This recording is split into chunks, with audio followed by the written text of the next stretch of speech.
ரூபாய் உங்க கையில இருக்குன்னா நீங்க கண்டிப்பா கோல்டுல இன்வெஸ்ட் பண்ணலாம்.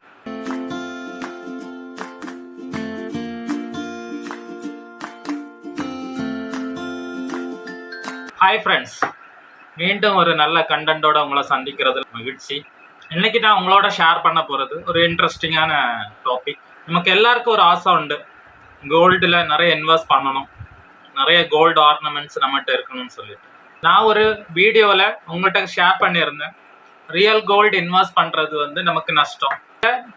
நமக்கு கோல்டு ETF அல்லது ஒரு கோல்டு சவரிங் பாண்டு இந்த மாதிரி விஷயங்களில் இன்வெஸ்ட் பண்ணோன்னா நல்ல ரிட்டர்ன்ஸ் கிடைக்கும்னு நான் உங்களோட ஷேர் பண்ணியிருந்தேன். அதை பற்றி ஒரு டீட்டெயில்டு வீடியோ தான் இந்த வீடியோ. ஒரு கோல்டு ETF, ஒரு நார்மல் கோல்டு, ரெண்டு இன்வெஸ்ட்மெண்ட்டு நம்ம பண்ணுறதா இருந்தால் இதில் வர லாபமும் நஷ்டமும் உள்ள கணக்கை தான் நான் இப்போ உங்களுக்கு ஷேர் பண்ண போகிறேன். நாம் இப்போ ஒரு ரியல் கோல்டு பர்ச்சேஸ் பண்ண போகிறோம். நம்மளோட பட்ஜெட் ஒரு 1 lakh. இப்போ 1 lakh பட்ஜெட் நம்ம கையில் இருக்குது. நம்ம அதுக்கு கோல்டு பர்ச்சேஸ் பண்ண போகும்போது ஃபஸ்ட்டு நம்மளால் வாங்கக்கூடிய, நான் ஆல்ரெடி சொல்லியிருக்கேன், மேக்கிங் சார்ஜு, வேஸ்டேஜ், இன்னும் GST, டேக்ஸஸ், இந்த மாதிரி விஷயங்கள் எல்லாம் நம்ம க்ராஸ் பண்ணிவிட்டு நம்ம கையில் வரும்போது 15 to 20% நம்ம நஷ்டத்தில் தான் கோல்டை பர்ச்சேஸ் பண்ணுறோம். ஃபார் எக்ஸாம்பிள், நீங்கள் 1 லட்சம் இன்வெஸ்ட் பண்ணுறீங்கன்னா கண்டிப்பாக 80,000 rupees உள்ள கோல்டு தான் உங்கள் கையில் கிடைக்கும். ஓகே, 3 வருஷம் ஆகும்போது கோல்டோட ப்ரைஸு டபுள் ஆகிறதாட்டு நம்ம கன்சிடர் பண்ணுவோம். அப்படி ஆகும்போது உங்கள் கையில் இருக்க கோல்டோட மதிப்பு 1,60,000 ரூபா ஆகும். ஏன்னா நீங்கள் 80,000 மதிப்புள்ள கோல்டு தான் உங்கள் கையில் இருந்துச்சு பர்ச்சேஸ் பண்ணும்போது. இப்போ அதோட விலை டபுள் ஆகிடுச்சு. ஸோ 1,60,000.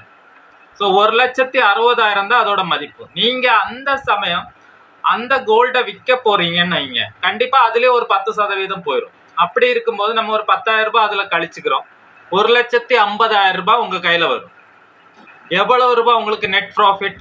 50,000 ரூபாய் உங்களுக்கு நெட் ப்ராஃபிட். கரெக்ட். ஏன்னா நீங்கள் 1 லட்ச ரூபா தான் ஆல்ரெடி ஃபர்ஸ்ட் இன்வெஸ்ட் பண்ணீங்க. இப்போ உங்களுக்கு 1,50,000 ரூபாய் கிடைச்சிருக்கு. 50,000 ரூபாய் லாபம். இப்போ நீங்கள் டேக்ஸ் பே பண்ணுறதா இருந்தால் இன்ஃப்ளேஷன் எல்லாம் கால்குலேட் பண்ணும்போது 30,000 ரூபாய் இன்ஃப்ளேஷனில் போயிடும். ஸோ 20,000 ரூபாய் தான் உங்களோட நெட் ப்ராஃபிட். இந்த நெட் ப்ராஃபிட்ல நீங்கள் 20% டேக்ஸாக பே பண்ணுவீங்க.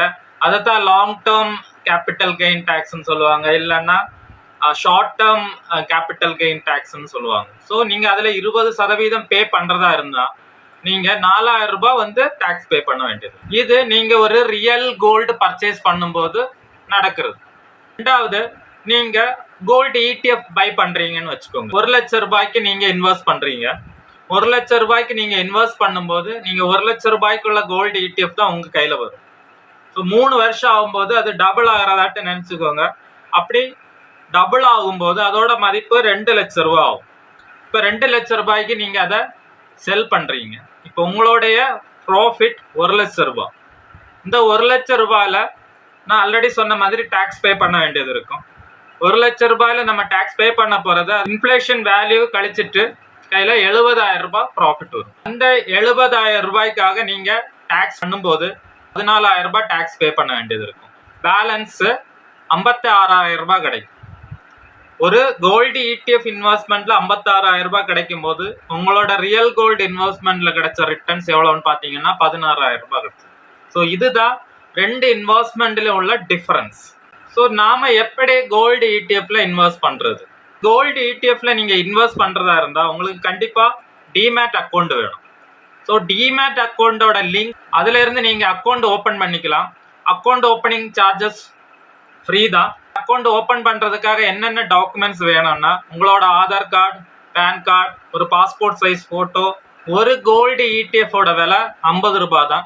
மார்க்கெட்ல கோல்டோட ப்ரைஸ் சேஞ்ச் ஆகிறத வச்சு தான் நம்மளோட இன்வெஸ்ட்மெண்ட்டோட வேல்யூவும் வேரி ஆகும். இந்த கோல்டு ETF இன்வெஸ்ட்மெண்ட்டை ஒரு SIP மெத்தடாகவும் பண்ணலாம். கோல்டு ETF நம்ம எப்படி பர்ச்சேஸ் பண்ணுறதுன்ற டீட்டெயில்ஸும் நான் இந்த வீடியோவில் ஃபுல்லாக உங்களுக்கு சொல்ல போகிறேன். நான் இப்போ உங்களுக்கு எப்படி கோல்டு பீஸ் பை பண்ணலான்னு சொல்லி காட்ட போகிறேன்.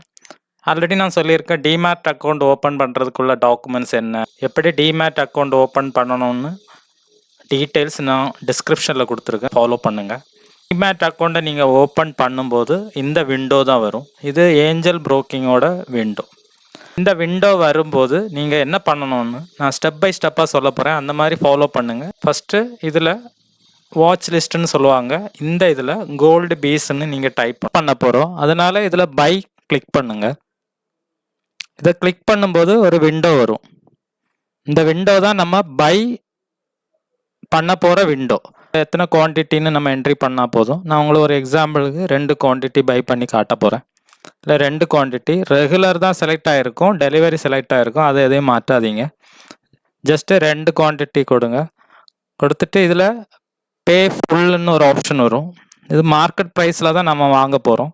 ஜஸ்ட் இதில் பே ஃபுல் இதை நீங்கள் கிளிக் பண்ணிங்கன்னா ஆர்டர் ப்ளேஸ் ஆகிடுச்சு. இந்த ஆர்டரை நம்ம இனி எங்கே போய் பார்க்கணுன்னா இதில் போர்ட்ஃபோலியோன்னு ஒரு ஆப்ஷன் இருக்குது. இதை ஜஸ்ட்டு கிளிக் பண்ணிங்கன்னா இதில் நீங்கள் பை பண்ண அந்த பீஸ் இதில் வந்துடுச்சு. ஸோ 2 குவான்டிட்டி, அதோட ப்ரைஸ் இது, இன்வெஸ்ட்மெண்ட் அமௌண்ட் இது.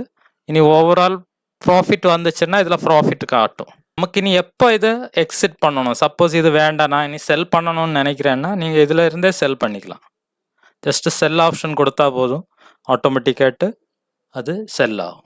ஸோ இதுதான் கோல்டு பீஸு டிமேட் அக்கௌண்ட்டில் நீங்கள் ஹோல்ட் பண்ணுற மெத்தட். வீடியோ உங்களுக்கு பிடிச்சிருக்கும்னு நினைக்கிறேன்.